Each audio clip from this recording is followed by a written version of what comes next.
नमस्कार. मी डॉक्टर सौ माधवी गणेश केसरी. आहार विचारमध्ये आपले स्वागत आहे. आजचे शीर्षक आहे रोगप्रतिकारक शक्ती आणि आहार. गेले 3-4 वर्षांपासून अगदी 5 वर्षाच्या बालकापासून ते अतिवृद्ध व्यक्तीपर्यंत सर्वांनाच इम्युनिटी हा शब्द प्रचलित झालेला आहे. कोरोना व्हायरसने जवळजवळ सर्वांनाच स्वच्छता आणि रोगप्रतिकारक शक्ती याबद्दल संज्ञान केलेले आहे.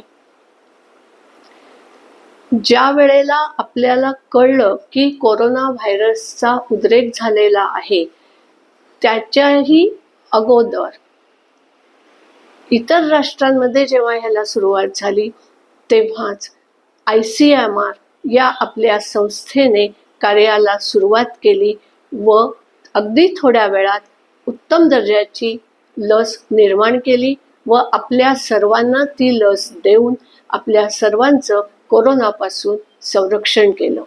ICMRच्या सर्व शास्त्रज्ञांना मनपूर्वक नमस्कार आणि त्यांचे आभार. न्यूट्रिशनल इम्युनिटी ही ब्रँच तसं पाहता 1940 सालापासूनच सुरू झालेली होती, परंतु मध्यंतरी त्यामध्ये खंड पडला आणि 1975 मध्ये परत शास्त्रज्ञांनी या विषयावर कार्य करायला सुरुवात केली. काही कारणांनी त्यातही खंड पडला आणि गेल्या 15-20 वर्षात अनेक सायंटिस्टनी त्या बाबतीत परत उचल खाल्ली व संशोधनाला सुरुवात केली आणि ही ब्रँच अत्यंत चांगल्या प्रकारे विकसित केलेली आहे.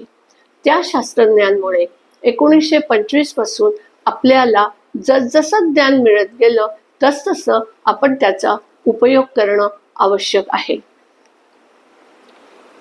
ही इम्युनिटी किंवा रोगप्रतिकारक शक्ती ही प्रत्येक कुटुंबामध्ये असते, कुटुंबातील प्रत्येक व्यक्तीमध्ये असते. फक्त त्याचं प्रमाण प्रत्येक व्यक्तीमध्ये वेगवेगळं असतं. प्रत्येक कुटुंबाचं एक वैशिष्ट्य असतं. त्या कुटुंबात काही रोगांना प्रतिकार करण्याची शक्ती जास्त असते, तर काही रोगांच्या बाबतीत प्रतिकार करण्यासाठी ते कमकुवत असतात. त्यामुळे सातत्याने व्यवस्थित आहार योजना करणं हे अत्यंत गरजेचं आहे. सर्वसाधारणपणे आहार म्हटला की घरातील कर्ती स्त्री हिच्या हातामध्ये स्वयंपाकाची सूत्र असतात. त्यामुळे स्वयंपाक करणाऱ्या व्यक्तीला ह्याबद्दल ज्ञान असणं अत्यंत आवश्यक आहे. आयुर्वेदामध्ये ह्याचा सतत उल्लेख केला गेलेला आहे आणि गेले अनेक पिढ्या ह्याचा आपण वापर करत आहोत. इम्युनिटी ही 2 प्रकारची असते. एका प्रकाराला उपजत किंवा इन्नेट इम्युनिटी असं म्हणतात, तर दुसऱ्या प्रकाराला ॲक्वायर्ड इम्युनिटी म्हणतात. उपजत असो किंवा ॲक्वायर्ड असो, ही एक निसर्गदत्त संरक्षण यंत्रणा आहे. ही यंत्रणा आपलं अनेक रोगांपासून संरक्षण करते. ह्या यंत्रणेला मजबूत ठेवणं हे आपलं कर्तव्य आहे. त्याच्यामुळे आपण आपली स्वतःचीच नीट काळजी घेणार आहोत. उपजत इम्युनिटी जी आहे तिची कार्य करण्याची पद्धत ॲक्वायर्ड इम्युनिटीपेक्षा थोडीशी वेगळी आहे. इन्नेट इम्युनिटीमध्ये इंटरफेरॉन हे रसायन रक्तात सोडलं जातं व त्या रसायनाच्या कार्यक्षमतेमुळे आपलं संरक्षण होतं. उदाहरणार्थ, आपण जेवणामध्ये हळदीचा उपयोग करतो. जवळजवळ प्रत्येक फोडणीमध्ये हळद आपण घालतोच. ही हळद जेव्हा आपल्या शरीरात जाते त्यावेळेला इंटरफेरॉनचं कार्य व्यवस्थित होतं आणि त्यामुळे हळदीचा गुणकारी पदार्थ म्हणून उपयोग केला जातो. हळदीबद्दल आयुर्वेदामध्ये जास्त अभ्यास झालेला आहे आणि दुधामध्ये हळद घालून पिणं आणि नाक, घसा यांचं संरक्षण करणं हे पूर्वापार चालत आलेलं आहे. ही उपाययोजना अतिशय गुणकारी आहे. हिंग हा दुसरा पदार्थ आहे जो जवळजवळ प्रत्येक फोडणीत वापरणं आवश्यक आहे. ज्यांना फोडणीत आवडत नसेल त्यांनी ताकात किंवा दह्यात नुसता हिंग घालून घेतला तरी सुद्धा चालू शकतो. या हिंगामुळे जे कृमी कीटक अन्नातून आत शिरण्याची शक्यता असते त्यांची अंडी आणि ते कृमी नाहीसे करणे किंवा त्यांचा नायनाट करणे याचं काम हिंग करतं. कांदा आणि लसूण यांचा रोजच्या जेवणात समावेश करणं उत्तम आहे, कारण हे दोन्हीही अँटीबॅक्टेरियल अँटीफंगल ॲक्टिव्हिटी करतात. आलं हा दुसरा पदार्थ आहे जो रोजच्या जेवणात व्यवस्थित प्रमाणात असेल तर त्याचा खूप फायदा होतो. आपल्या लहान आतड्याच्या कार्यक्षमतेसाठी हे आलं अतिशय गुणकारी आहे. या इन्नेट इम्युनिटीची 2 वैशिष्ट्य आहेत. एक म्हणजे या इन्नेट इम्युनिटीमुळे आपल्या जठरामध्ये हायड्रोक्लोरिक ॲसिड जे सिक्रीट केलं जातं ते ॲसिड किंवा आम्ल हे आपल्या शरीरात शिरणाऱ्या विषाणूंना जे अन्नाद्वारे शिरतात त्यांना नष्ट करण्याच्या कामाला सुरुवात करतं आणि त्यामुळे लहान आतड्याचं आपोआप संरक्षण होतं. आपल्या ज्या पेशी आहेत त्या पेशी आयर्न, झिंक आणि मॅग्नेशियम यांचा उपयोग करून उपजीविका करत असतात. पण त्याच वेळी शास्त्रज्ञांच्या हेही लक्षात आलं की व्हायरसेस, बॅक्टेरिया किंवा काही विषारी पदार्थ या सर्वांना आपण परकीय म्हणून संबोधतो. ह्या परकीयांचं सुद्धा वैशिष्ट्य आहे की हेही या तिन्ही खनिजांचा उपयोग करून आपलं संख्याबळ वाढवतात. तेव्हा हे परकीय जेव्हा आपल्या रक्तामध्ये शिरतात त्यावेळेला आपल्या रक्तातील ह्या खनिज द्रव्यांचं त्यांच्याशी संलग्नता होते आणि त्याच्यावर ते वाढायला सुरुवात होते व त्यांचं संख्याबळ वाढतं व रोगाचा प्रादुर्भाव होतो. परंतु निसर्गाने आपल्याला एक उपजत देणगी दिलेली आहे की ज्यामुळे या इन्नेट इम्युनिटीच्या संरक्षणाखाली काही संदेश आपल्या शरीराला दिले जातात. पहिला संदेश हा दिला जातो की बॅक्टेरिया, व्हायरसेस ह्यांच्यापासूनचं हे खनिज द्रव्य जी आहेत ती काढून घ्या. त्यामुळे इंटरफेरॉन अशा पद्धतीने कार्याला सुरुवात करतं की ही जी खनिज द्रव्य या परकीयांशी संलग्न झालेली आहेत त्यांच्यापासून त्यांना तोडायला सुरुवात करते. आता तिथून तुटल्यानंतर हे कुठे जातील? नॅचरली रक्तात जातील. रक्तातून ते कुठे जातील तर ते लिव्हरमध्ये जातील आणि लिव्हरमध्ये ते स्टोअर केले जातील.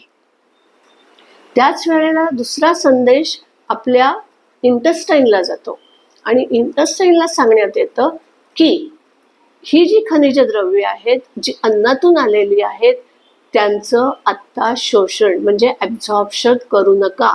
त्यामुळे रक्तामध्ये ह्याचा नवीन कोटा जाणार नाही आणि त्यामुळे ते या परकीयांना उपलब्ध होणार नाही.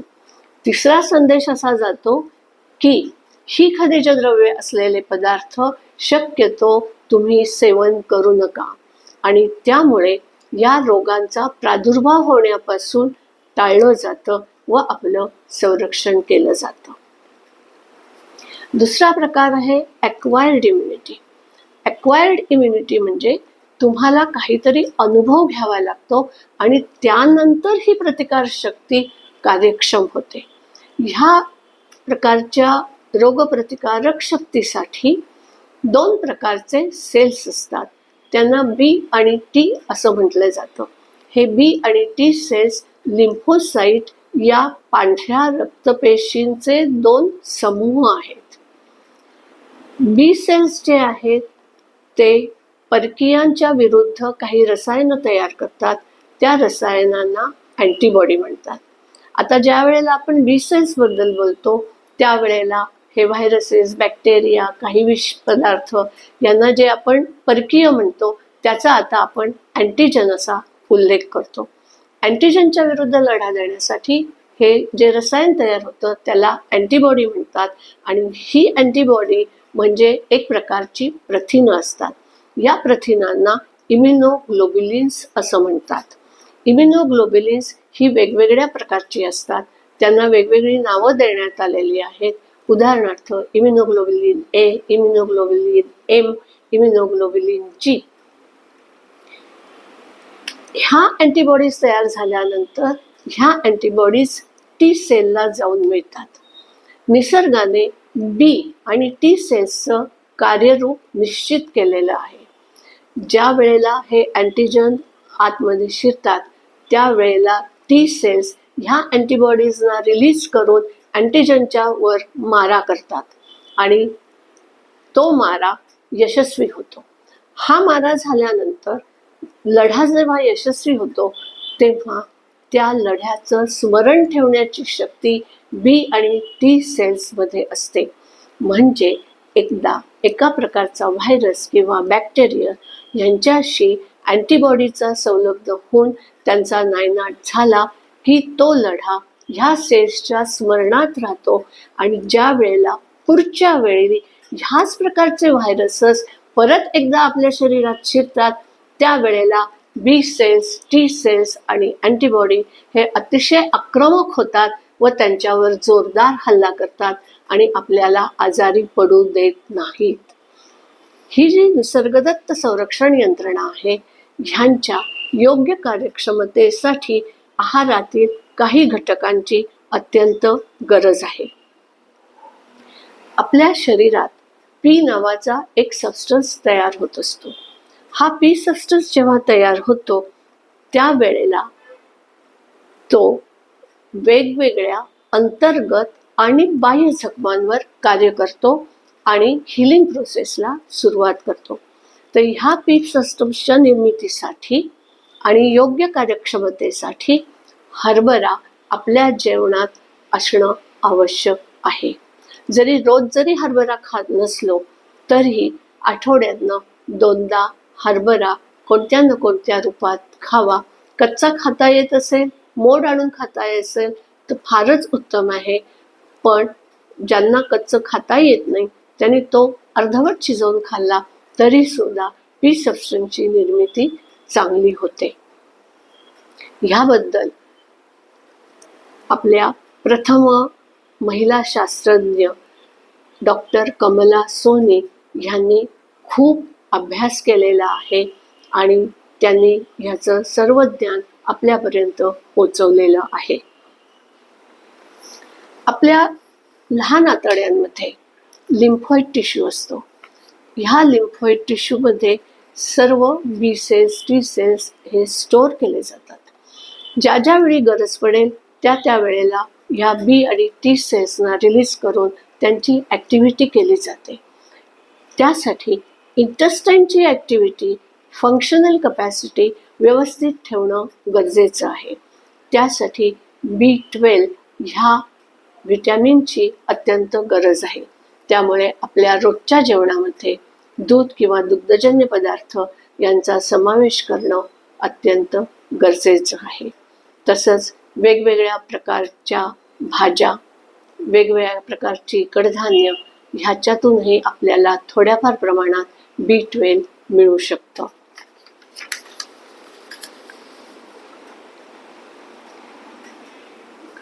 इतर काही विटॅमिन्स अशी आहेत की vitamin C, vitamin D, vitamin A. आता व्हिटॅमिन सी हे आवळा, संत्र, मोसंबी ह्यामधून चांगल्या प्रमाणात मिळतं. त्यामुळे हे जरी पदार्थ त्या वेळेला उपलब्ध नसले तरी लिंबू हे 12 महिने उपलब्ध असतं आणि लिंबातूनही आपल्याला भरपूर प्रमाणात व्हिटॅमिन सी मिळतं. व्हिटॅमिन डी हे दूध आणि दुग्धजन्य पदार्थातून मिळतं. व्हिटॅमिन ए हे दूध, वेगवेगळे फळं, विशेषतः आंबा ह्याच्यातून मिळतं. कोलेस्टेरॉल हा अत्यंत उपयुक्त पदार्थ आहे जेणेकरून ओमेगा 3 आणि ओमेगा सी ह्यांचा रेशो कायम ठेवण्यास मदत होते आणि हा रेशो व्यवस्थित असणं इम्युनिटीसाठी अत्यंत गरजेचं आहे. ही सर्व व्हिटॅमिन्स आणि कोलेस्टेरॉल ह्यांचं मुख्य कार्य असं आहे की ते या रोगप्रतिकारक शक्तीचं नियमन करतात आणि जसजशी गरज पडेल तसतसं त्याच्यामध्ये सुधारणा घडवून आणतात आणि आपली ही निसर्गदत्त संरक्षण यंत्रणा कायम स्वरूपात टिकाऊ पद्धतीने राहील याकडे लक्ष देतात. झिंक, सेलेनियम हे 2 खनिज पदार्थ अत्यंत आवश्यक आहेत.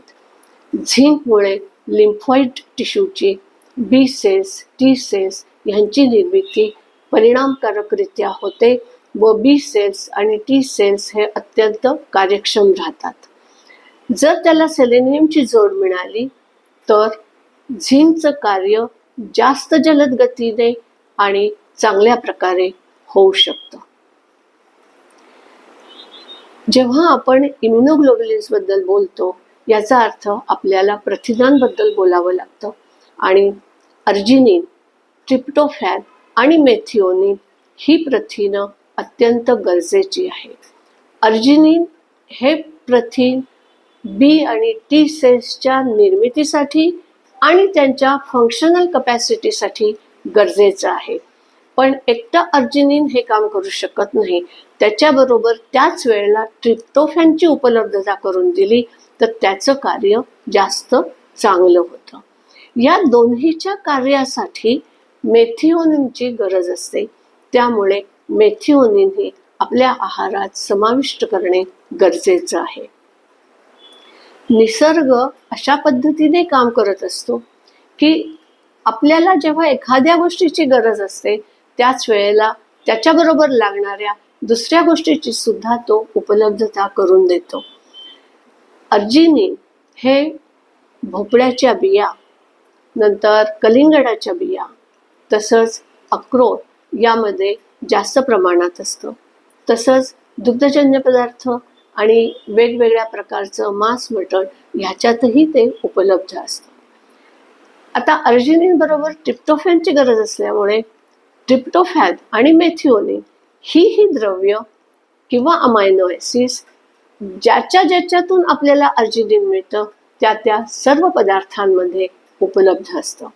म्हणजे योग्य प्रमाणात दूध आणि दुग्धजन्य पदार्थ किंवा मांसाहार आणि अंडी ह्यांचा जर आपण समावेश केला आणि वेगवेगळ्या भाज्यांच्या बिया किंवा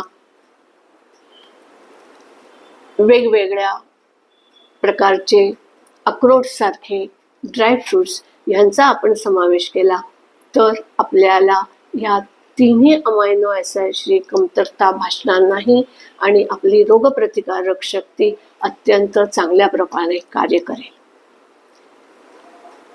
नवीन झालेल्या संशोधनामध्ये असं लक्षात आलेलं आहे की राजगिरा, ज्याला रामदाना असंही म्हटलं जातं, हा आपल्या भारतात सर्वत्र भरपूर प्रमाणात उपलब्ध आहे. इम्युनोग्लोब्युलिन एम तयार करण्यासाठी हा राजगिरा आवश्यक ती सर्व प्रथिनं अत्यंत मुबलक प्रमाणात पुरवतो. त्यामुळे राजगिऱ्याचं सेवन केल्यास इम्युनोग्लोब्युलिनची एम ह्याची कमतरता आपल्याला कधीच भासणार नाही. ल्युसीन आणि लायसिन ही दुसरी 2 अमायनो ॲसिड्स आहेत. ह्याचं सेवन हे अत्यंत योग्य प्रमाणात करणं गरजेचं आहे. त्याची कमतरता किंवा त्याचं अतिसेवन हे दोन्हीही दुष्परिणाम करतात. तेव्हा ल्युसीन आणि लायसिन हे योग्य प्रमाणातच आपल्या आहारात असले पाहिजेत. त्यामुळे आपण जेव्हा सर्व फळभाज्या किंवा शेंगा भाज्या, पालेभाज्या खातो ते जर व्यवस्थित प्रमाणात आपण आपल्या रोजच्या आहारात ठेवलं तर या दोन्हींचा योग्य प्रमाणात आपल्याला पुरवठा होतो. त्याच्यासाठी ॲडिशनल ल्युसीन किंवा लायसिन असलेल्या प्रोटीन प्रिपरेशनची आवश्यकता नाही. आता आपल्याला हे जे निसर्गदत्त यंत्रणेबद्दल संशोधकांकडनं ज्ञान मिळालं त्यातल्याच एका गटाने अजून याचा उपयोग करून काहीतरी असं करावं की ज्याचा कायमस्वरूपी आपल्याला फायदा मिळेल असा विचार केला आणि त्या दृष्टीने ते कार्याला लागले. त्यांच्या संशोधनातून लस ह्या गोष्टीची निर्मिती झाली. एकामागोमाग अनेक रोगांच्या विरुद्ध ही लस निर्माण करण्याचं कार्य शास्त्रज्ञांनी घेतलं. सुरुवातीला स्मॉलपॉक्सची लस तयार करण्यात आली, BCGची लस तयार करण्यात आली. पूर्वी आपण स्मॉलपॉक्सची लस सर्वांना पहिल्या आठवड्यात जन्मलेल्या बाळांना देत होतो. परंतु आता स्मॉलपॉक्स जवळजवळ नष्ट झालेला आहे असं गृहीत धरून स्मॉलपॉक्सची लस उपलब्ध केली जात नाही किंवा बाळांना ती दिली जात नाही. परंतु पहिल्या आठवड्यामध्ये BCGची लस दिली जाते आणि ही दिलेली लस ही कायमस्वरूपी आहे. हिच्यामुळे मिळणारी रोगप्रतिकारक शक्ती आपल्याला आयुष्यभर पुरते. ही लस ट्युबरक्युलोसिसच्या विरुद्ध काम करते. परंतु शास्त्रज्ञांना आणि डॉक्टरांना असं आढळून आलं की ही लस दिल्यानंतर सुद्धा काही प्रमाणात काही गोष्टींची आहारात जर कमतरता झाली तर या रोगाचा प्रादुर्भाव होऊ शकतो. आणि असं लक्षात आलंय की केवळ दुर्बल घटक जे आर्थिकदृष्ट्या दुर्बल आहेत त्यांच्यातच नाही तर आर्थिकदृष्ट्या सबल असलेल्या घटकांमध्येही ट्युबरक्युलोसिसचा प्रादुर्भाव दिसतो. त्यामुळे सर्वांना शास्त्रज्ञ आणि डॉक्टर सतत सांगत असतात की BCG लस घेतली तरी पुढील आयुष्यामध्ये आहार हा योग्य असणं अत्यंत गरजेचं आहे. जसजसं बाळ मोठं होत जातं तसतसं इतर प्रकारच्या लस देण्याचं डॉक्टर सुचवतात. त्यामुळे बाळाचा जन्म झाल्यानंतर स्त्रीरोगतज्ञ हे सर्वप्रथम पेडियाट्रिशियनला इन्फॉर्म करते. पेडियाट्रिशियन त्या जोडप्याला बाळाला केव्हा कुठला डोस द्यायचा आणि इम्युनायझेशन करायचं याबद्दल सांगते. ह्या इम्युनायझेशनचा तक्ता आपल्या शासनाने ICMRच्या देखरेखीखाली तयार केलेला असतो. ज्या वेळेला त्याच्यात अजून संशोधन होतं त्यावेळी त्याच्यात परत ॲडिशन केल्या जातात आणि त्याचं परिपत्रक काढून सर्व मेडिकल कॉलेजेस व प्रायव्हेट प्रॅक्टिशनर्सना पाठवण्यात येतं आणि त्याने अवलंब करावा अशी अपेक्षा असते आणि त्याप्रमाणे पेडियाट्रिशियन्स तसं करतात. जर ती शासकीय रुग्णालयात बाळंतीण झाली असेल तर शासकीय पेडियाट्रिशियन त्यांना समजावून सांगतो आणि नंतर ती लस घेण्यासाठी मात्र त्यांना बाळाला घेऊन PSM डिपार्टमेंटमध्ये जावं लागतं आणि त्यांनी सांगितलेल्या सूचनेनुसार त्या वेळेला जाऊन ती लस देणं गरजेचं असतं. जर तुम्ही खाजगी रुग्णालयात त्या बाईची डिलिव्हरी झाली असेल तर खाजगी पेडियाट्रिशियन असतो. खाजगी पेडियाट्रिशियनकडे ही सर्व प्रकारची लस उपलब्ध असते. त्यावेळी पेडियाट्रिशियनकडे जाऊन तुम्ही तुमच्या बाळाला ती लस द्यायची जाते. तर हे इम्युनायझेशन शेड्यूल हे पाळणं अत्यंत गरजेचं आहे. त्याच्यानंतर अनेक प्रकारची लस तयार झालेली आहे.